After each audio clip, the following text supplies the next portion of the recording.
Eh bien, bonjour à tous les amis, on se retrouve pour faire un résumé du match PSG-Ajaccio au Stade des Princes ce samedi 13 mai. Je vais vous montrer les compositions des deux équipes.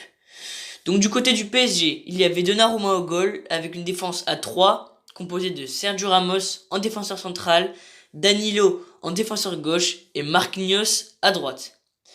Un milieu de terrain à 4 composé de Hakimi en milieu droit, Marco Verratti en milieu central droit, Fabien Ruiz en milieu central gauche et Juan Bernat en milieu gauche. Une attaque composée à 3 de Messi à droite.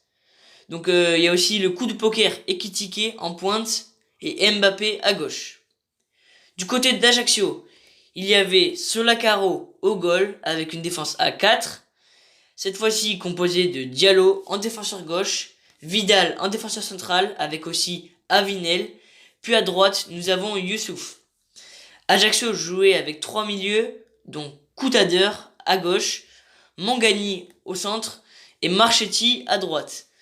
Une attaque similaire au PSG avec trois attaquants, dont Spadou Nada à gauche, El Idrissi en pointe et Barreto à droite. Le score final est très sévère avec un 5-0 pour le PSG, mais reflète malgré tout le déroulé du match. Le taux de possession est en faveur du PSG avec 73% et seulement 27% pour Ajaccio. Donc le premier but marqué dans cette rencontre est bien celui de Fabien Ruiz, dont personne ne s'y attendait. Un but d'Hakimi à la 33e minute de jeu.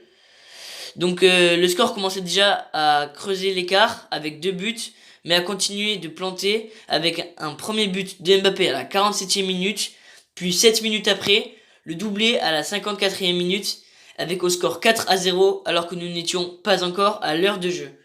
Puis à la 73e minute, le déclin du côté d'Ajaccio qui met un but contre son camp signé Youssouf.